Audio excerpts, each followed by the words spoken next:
came home from deployment to find a red Tesla parked in my driveway and a guy named Trent drinking a smoothie in my kitchen like he'd lived there his whole life. The locks had been changed. My son's bookshelf was on the curb. And the HOA? They said I'd abandoned my house. They made one mistake. They thought I'd come back alone. Let me back up. Name's Mason Cole. I'd been serving overseas for 10 months. My wife, Tasha, and our son, Josh, had moved in with her sister while I was gone, safer that way. We left the house in Maple Creek just as it was. Grass knee-high, sprinklers busted, doormat reading, come back with a warrant. It was home. Until it wasn't. The day I got back, I noticed the lawn was freshly cut, hedges trimmed, even the sidewalk pressure washed. There was a welcome mat I'd never seen before. Said, "Live, laugh, love." That's when the chill hit me. Not fear, just the kind of cold, calculated tension you get before a firefight. There was a red Tesla in the driveway. Someone had moved in. I walked up and rang the bell. Before I could knock, the door swung open. Flip-flops, aviators, protein shake. "Hey man, can I help you?" Like I was selling pest control. I told him flat out, "This is my house." He laughed. "Nah, bro. We leased it from the HOA. His name was Trent. Of course it was. Then came the HOA's version of mall cops. 2 guys in matching khakis and smugness, stepping out of a black SUV labeled Community Safety Enforcement. Told me I was trespassing, that the property had been reassigned under Bylaw 14C. I asked where Karen was. That's when she showed up. Karen Whitlow. Beige visor, clipboard, sunglasses that could reflect guilt if she had any. She smiled, like I was early to a brunch she forgot she invited me to. "You weren't scheduled to return until Q4, she said, like I was a quarterly report. I was deployed, not rescheduled. She didn't blink.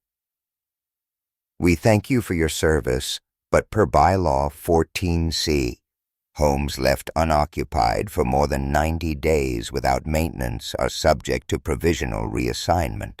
Provisional my ass. They'd rented it, no notice, no call. Just a smug smoothie-drinking influencer in my home. I asked if they'd received my deployment waiver. Karen blinked, barely, then smiled again. Must have been a clerical error. Told me I could file a complaint at the next monthly meeting. I looked past her and saw my wife's deployment photo still hanging near the kitchen. They hadn't even taken it down. That was the moment I knew this wasn't just an accident. This was personal.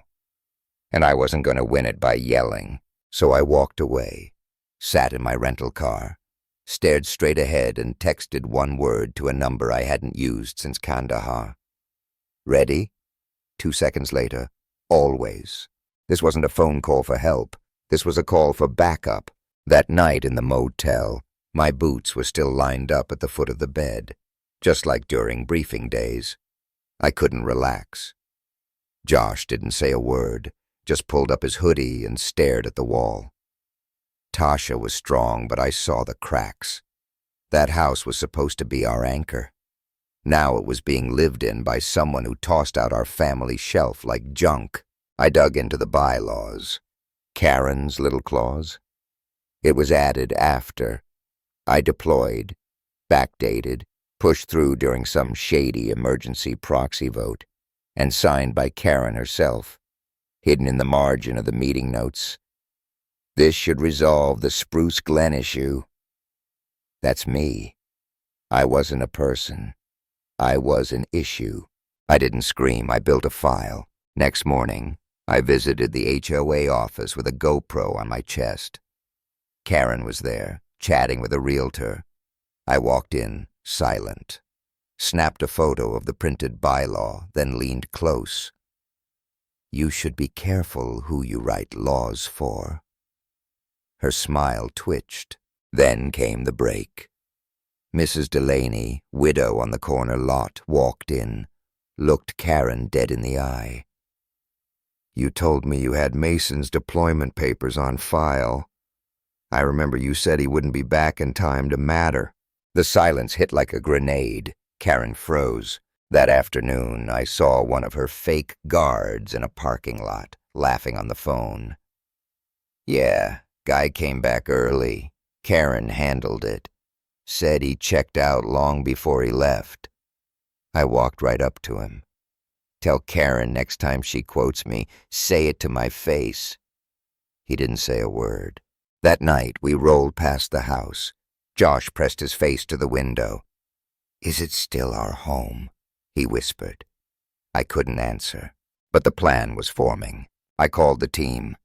Guys I hadn't talked to since deployment. Told them the situation. By sundown, we had a makeshift war room in a shuttered vape shop. Civilian clothes, no weapons, just cameras, microphones, and the truth. We broke into teams, surveillance, legal, digital. I handled narrative. Our goal wasn't to scare. It was to show, loudly and legally, what HOA tyranny really looked like. And then, just as we were prepping, I got the call. Unknown number. Female voice. "You're about to be served. IRS fraud. HOA misuse. Backdated filings." Karen had poked too many bears.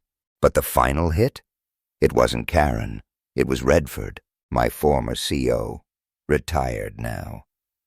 But on camera at one of Karen's meetings, laughing, whispering. Same guy who signed the clause targeting soldiers who left their homes during deployment. That clause didn't exist before I left. Redford wrote it. This wasn't HOA drama anymore. This was organized property fraud, targeting active-duty military. We called it Operation Homecoming. Bowen, our tech guy, found an old architectural blueprint, showed something called Unit 13, not on any current map. But it was there. A sealed storm shelter beneath a demo lot. Karen had signed the closure herself years ago, so Ramos and I went in.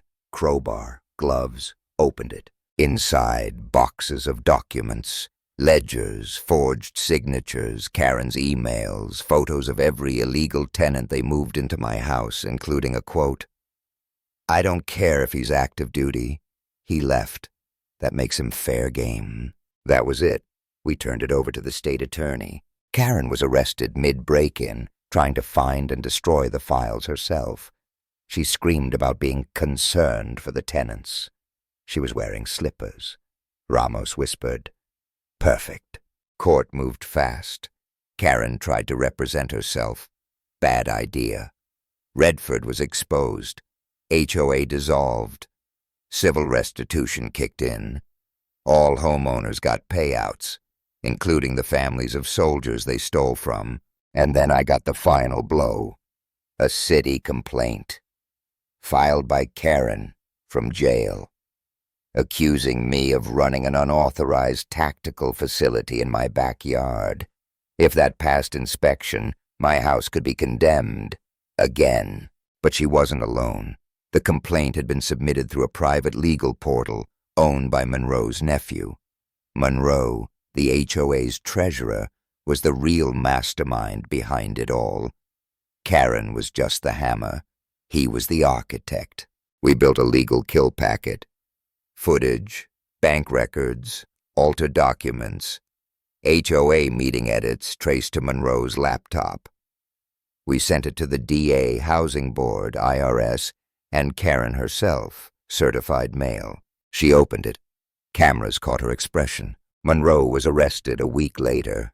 Said we couldn't win. Said HOAs were fortresses.